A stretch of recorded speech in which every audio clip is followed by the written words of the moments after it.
Gary Passmore, Congress of California Seniors. I've been honored to participate with the other members that are up there at the table in this coalition trying to resolve this problem.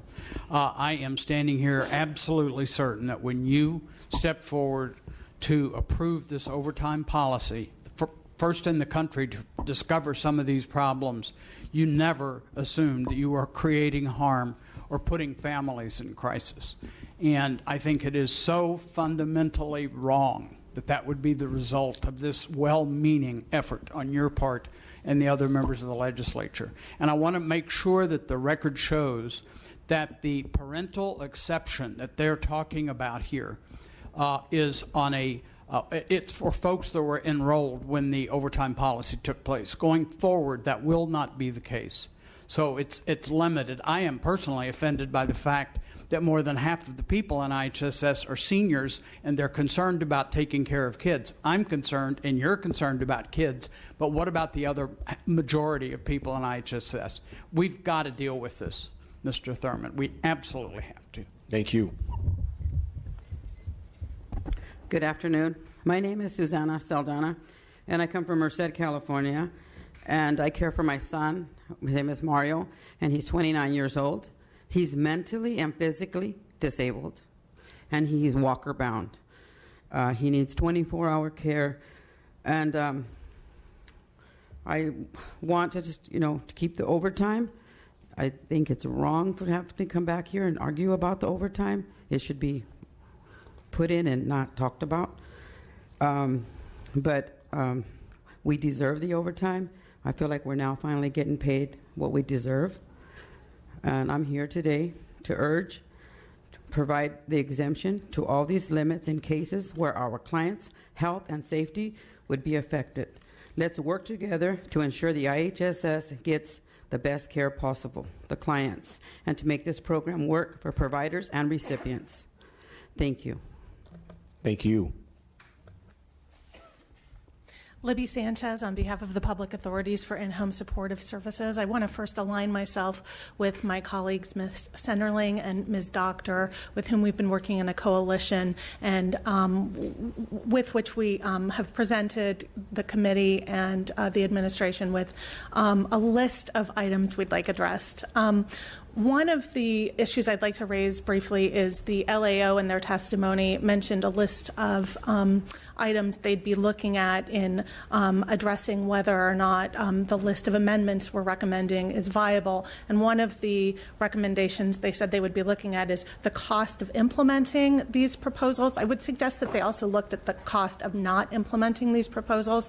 The population of IHSS consumers about which we're most concerned, the high number our recipients, is small in the grand scheme of things, but they're also the recipients without which these exemptions are most likely to wind up needing much costlier care.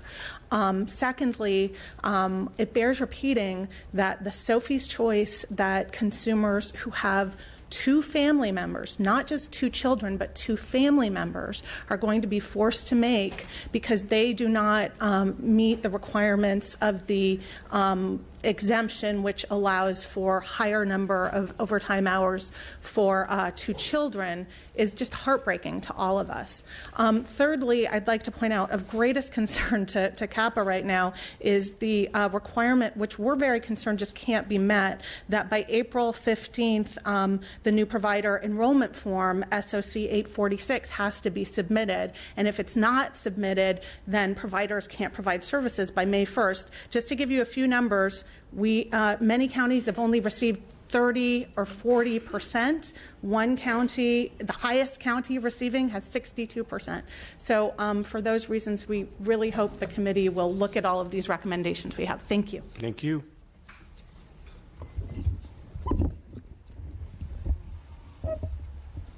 Thank you. My name is Connie Arnold. I'm a disability rights advocate. I live in Elk Grove. And I can tell you what a tremendous burden it is that these overtime caps are imposing on people with disabilities. This weekly thing, I have two notices. I have IHSS, and I'm on a waiver, nursing facility, acute hospital, waiver personal care services. And so on one program I have 70 hours and 45 minutes. Another program I have 27 hours and 30 minutes, and it's not a combined total. I've got separate forms for each provider. I have 4 providers. I had 5 last month. I'm looking for another one. It is challenging enough to find providers at the low wages that we have now that it needs to be increased for those of us, particularly with significant disabilities, who are looking for providers that will provide us a care that we need. When you're in a wheelchair, you need a lot more care. On the overtime issue, I can say this, that the 66-hour provider cap for those of us with multiple providers is a big problem. It limits our mobility, our right to travel, our ability to participate in student internships, and to organize protests. So back in 73, when there was a 25-day protest to sit in to get the Section 504 regulations passed, anyone on these programs today could never participate at 12 hours a day, more than 5 days and 6 hours with a single provider of our choice in organizing and demonstrating against these proposals. I could not take a trip to LA for whatever reason to fix my van or to go to Disneyland or anything for more than 5 days and 6 hours with a provider that's familiar with my needs. My friend who has a form of muscular dystrophy, that type of thing, a high-level disability, could not do the student internship in Silicon Valley that she did last year before all this was implemented for 2.5 months with her college-age student living in a motel that had a roll-in shower with these caps. She cannot take a job with one single provider when she has multiple providers and make it through a 7-day week at 12 hours a day, which is the general cap for IHSS and IHO. And so we need to change these limits, increase the number of exemptions, and move towards a person-centered approach like the federal government is moving in, and try to allow those of us with disabilities at whatever age we are to have a decent and productive life, a normal life like anyone else. Thank you very much. Thank you.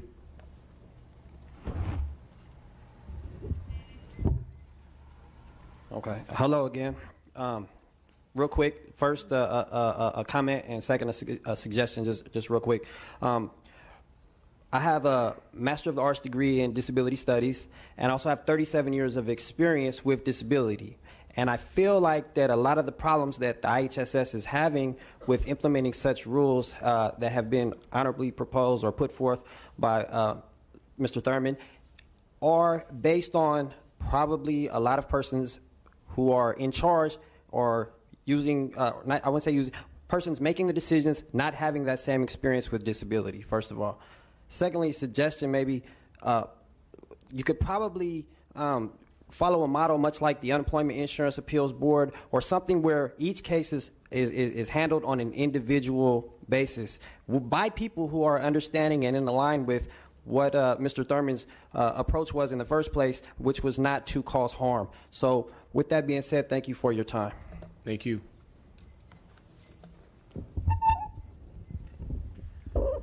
Chris Jensen, Resources for Independent Living. One of the slogans that we use is that the worker is the service. So anything that jeopardizes the ability of a worker to do their job means there's no service. The worker is the service. And so one of the things we try to do with people, sometimes they come and they need help in hiring and finding someone to be to provide that service for them. And it's really, really hard to make a match. It's not simple. It's not, you just can't, dial a worker and say, come on, work for me. It's really hard. And so there's a lot of barriers inherent in this process. And I would simply encourage you to remove as many barriers as possible and eliminate anything that jeopardizes the loss of a worker. Thank you. Thank you. Hello, my name is Abdul Awad. I'm a home care provider from Sacramento. I've been taking care of my son. He diagnosed with severe autism for almost 15 years. And I was thrilled 3 years ago when President Obama signed the bill for overtime for the in-home support service people, because we're the only industry in America in these days and age working overtime for the past 30, 40, 50 years since the program started. And I'm asking, please, to support this program and keep the overtime with the exceptions, with some cases like the lady spoke like half an hour ago. And once again, we are asking you, please, to implement that. We need that overtime. It does make big difference financially in February when I receive the overtime. And last but not least, home care provider, we do save life, and we save time, and we save money for the California state. God forbid, if I put my son in a facility, a special facility, it will cost $6,000, $7,000 versus to like a couple of thousand I'm making every month. Thank you very much. Thank you.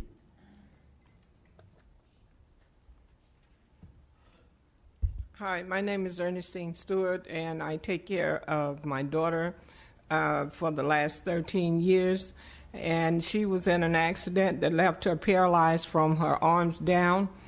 And I'm from Sacramento County. We are grateful for the overtime, but we would appreciate it very much if you would consider taking the implementation, the adjustments, the arrangement that we've submitted. Make sure that you take that in consideration while you're doing this, because it is very important that the modifications be made. Thank you. Thank you.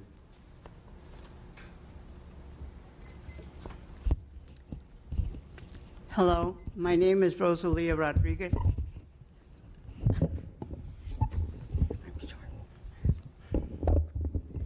My name is Rosalia Rodriguez. I'm from Yolo County, and I've been an in-home supportive worker for 20 years. And I'm here to, I'm talking about overtime. First of all, I have a friend of mine that has, had 3 clients. One, her son is 283 hours, and she had 2 other clients which don't have a worker right now because she had to give them up, and she's very angry. And I'm glad somehow that she didn't come today because she was going to scream. And so I'm going to speak for her, because I would be angry also if the person that showed me and taught me what to do during the time of my disability, I would want her to keep caring for me. And at the same time, I want to keep the overtime going, and also do the exemptions, because we really need them. Thank you very much. Thank you. Good afternoon, everybody. My name is Frank Malone. I'm an in-home care provider. I'm from Oakland, California. I provide for my brother. He had a hip replacement, and I only get around 77 hours a month. So I'm limited to hours to help him so he don't get all the help that he needs. But I'm here, and I want to thank you guys for your support for the seniors and people with disabilities through the IHSS program. I strongly support the suggested fix of the overtime law that has been discussed. Thank you very much. Thank you.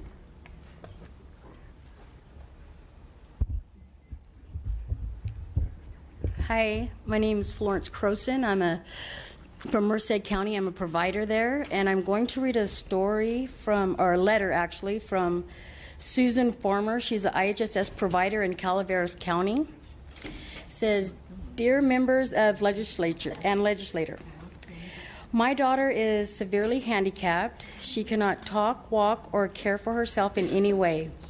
I feed her, change her diapers, wipe up her slobber, clean up her spit ups, excuse me, do all of this, all of her hygiene, exercises, and care for her every need. Basically, it is like taking care of an adult baby with handicaps. I have always cared for her entire life. When she was born, they told us to put her in an institution and she would die within a year. We were outraged to and we took her home and have cared for her and loved her, and she is now 27 years old. I also care for my handicapped husband, who has a long list of medical problems, including 2 brain tumors, 2 brain surgeries, seizures, deteriorating joints, debilitating stomach and bowel problems, and 2 years ago developed a rare bone disease, which is excruciatingly painful and irreversible disease. This disease runs throughout his body, and there is no relief in sight. No medicine that will reverse it or stop it, no medical trials, and not much research on it. It is an extremely painful death. For the last 10 years or so, we have been able to keep our family together and doing okay through the help of in-home supportive services. I have been the sole care provider for both my husband and daughter. My daughter receives the maximum 283 hours per month, and my husband has 156 hours per month. I am here with them and taking care of them 24 hours a day. It is my love for them that drives me and keeps me going.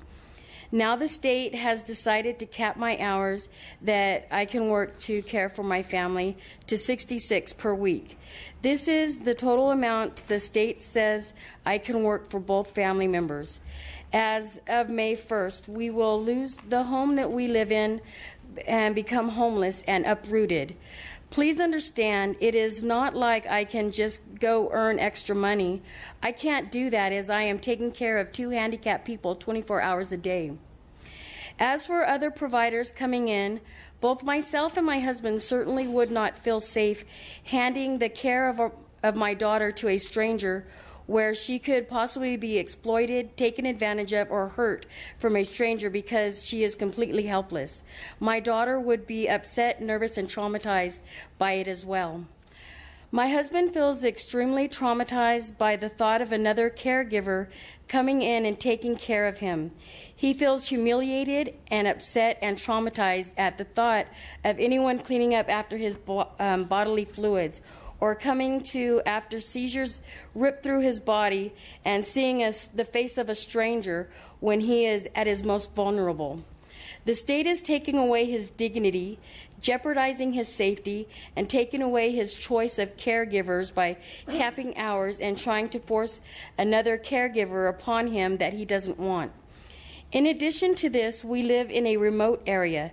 To find a qualified caregiver to care for complicated clients with complex and difficult medical issues that would be willing to drive a long distance, spend the gas money, and be a caregiver for just a few hours at a time will be extremely difficult, if not impossible.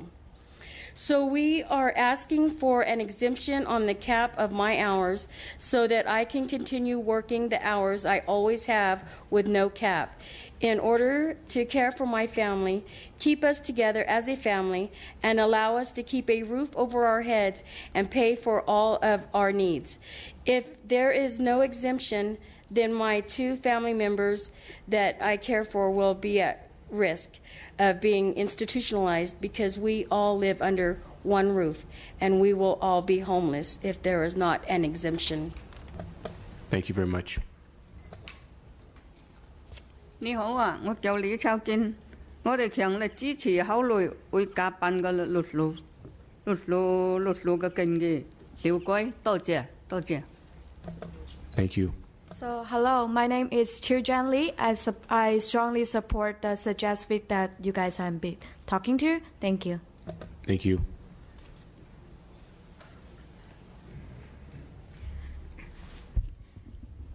Hola, mi nombre es Socorro Romero y vengo del condado de Alameda para representar la comunidad hispana. Tengo 15 años trabajando para mi madre y les doy muchas gracias por apoyarnos en el overtime, porque esto nos va a servir de mucho a todas las trabajadoras que cuidamos a nuestros familiares. Es un muy buen resultado para nosotros. Muchas gracias. Socorro Romero. Gracias, señora. So, translating for her, Socorro Romero She's coming from Alameda County, has been caring for her mother for 15 years. She's here representing some of the members that weren't able to come, representing the Hispanic community. She is urging the support for overtime pay as it would tremendously help. Thank you. Thank you.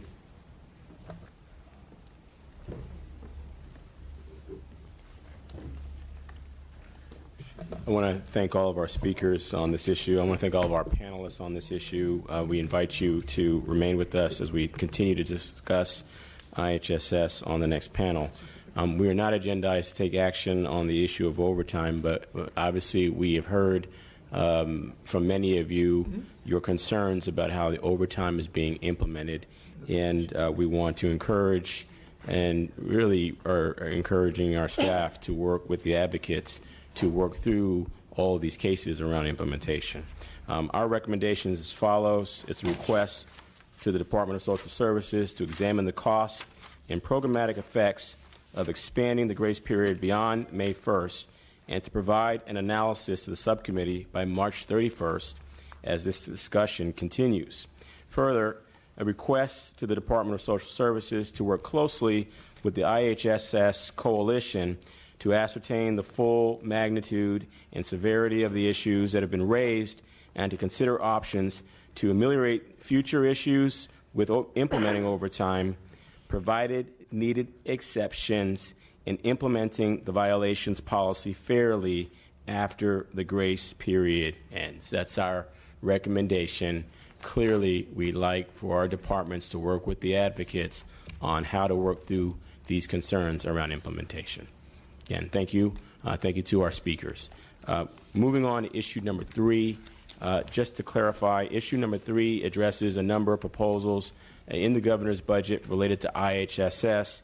One of those is a conversation about the restoration of the 7% service hours reduction. Just to clarify, for those who may have questions, a few moments ago when we did have a quorum in the committee, this committee did take action to vote to recommend a permanent reduction of the 7% reduction of service hours reduction in IHSS.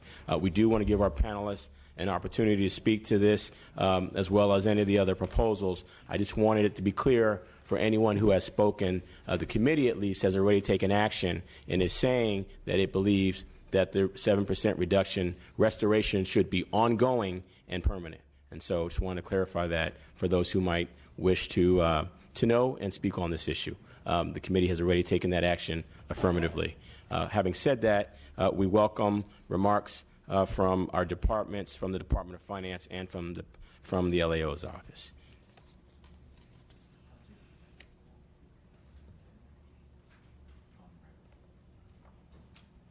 Sir. Thank you. On the 7% reduction issue, we would defer to the Department of Finance to respond on that issue. The issue raised regarding the contract mode adjustments to the maintenance of effort trailer bill, the observation the department would want to make is that while the letter that the committee received spoke about the counties not negotiating the wage rates of the contract, however, the counties negotiate the contract as a whole, which includes the wages paid. And so the concern giving rise to the trailer bill is so that the general fund not be exposed to expenses to costs above the MACR that are not within the state's control in terms of negotiation. On the CMIP's budget change proposal, I'm going to defer to Ms. Carroll.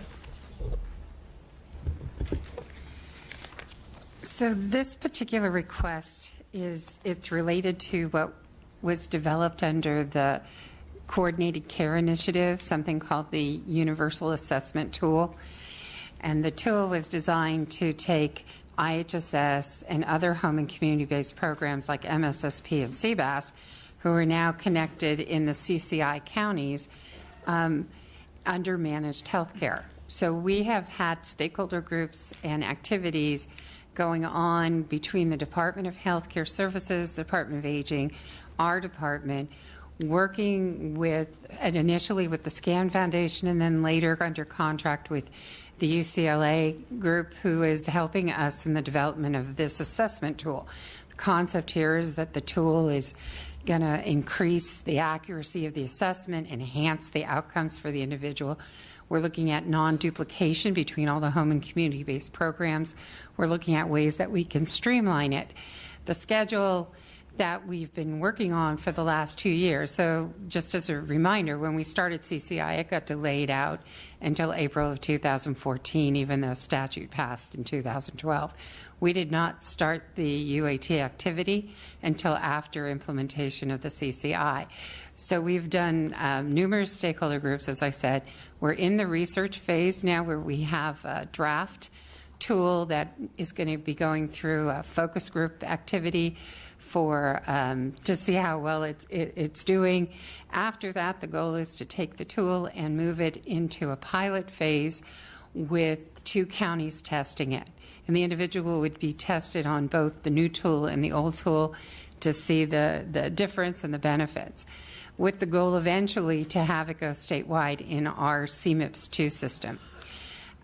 We're in the process now of the proposal here is to fund the activity to bring in the researcher to do the pilot.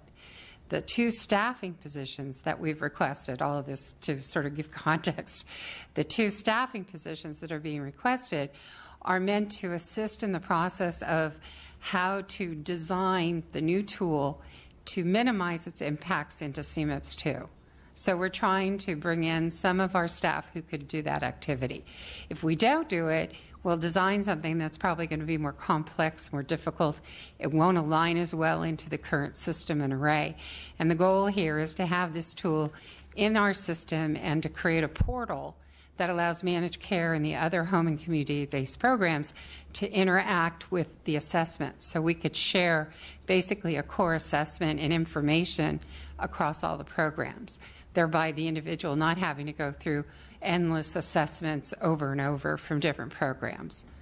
So those are what the positions are. It's not exactly a CMIPS 2 issue. It's how are we taking the new tool and translating it eventually into a system. Thank you. Anything else from the department on these 3 issues? We want to give the Department of Finance an opportunity to respond to them. Thank you, Mr. Chair. Yang Lee with Department of Finance. So on the issue of the 7% hour restoration, we're not in support of the action to repeal it on an ongoing basis.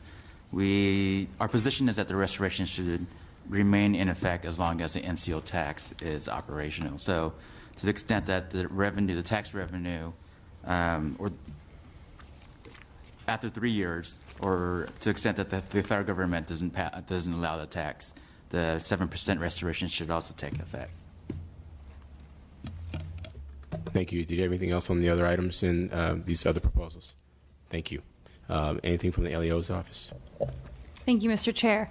On the trailer bill language for the contract mode adjustments, we agree with the proposed trailer bill language in concept. However, as Mr. Lightbourne referenced, and in the letter, some issues have recently come to light that we would like to take some further look at, and we concur with the staff recommendation to hold this item open. And then on the CMIPS 2 budget change proposal for the universal assessment tool, we acknowledge, as Ms. Carroll stated, that the universal assessment tool is a significant undertaking, and the resource request for the 2 positions is not an unreasonable one given the significant undertaking.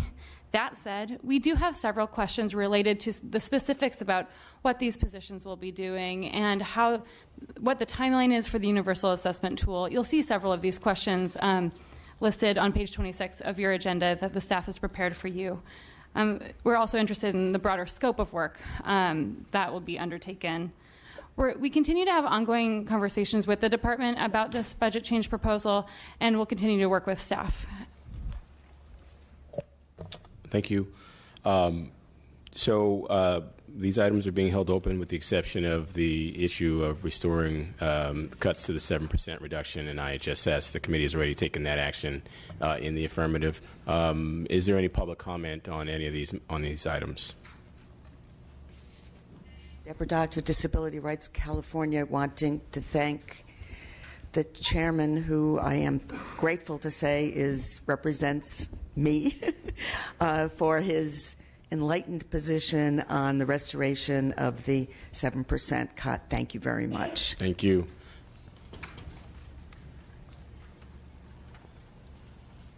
Connie Arnold, Disability Rights Advocate. Thank you very much to the chair and to the members of the committee.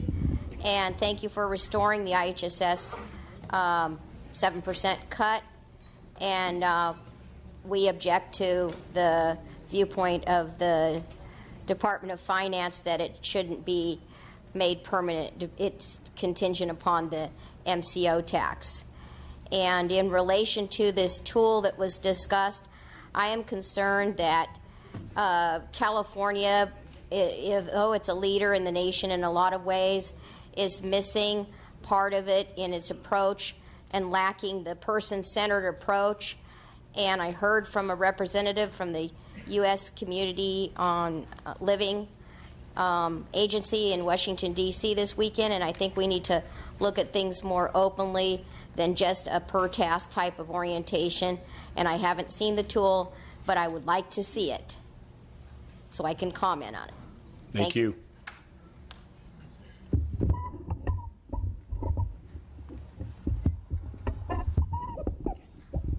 Hi everyone, my name is Cani Coelho. I live in San Leandro in Alameda County, and I care for my son for 27 years, but the last 13 years I am his provider from my HSS. So he has development mentally disabled. I have to do everything for him, so fooding, washing, showering. He also has motor skills, and I want to thank you for all of your support for seniors and people with disabilities through the IHSS program. I strongly support the permanent restoration of the 7% of funding that was cut. Thank you. Thank you.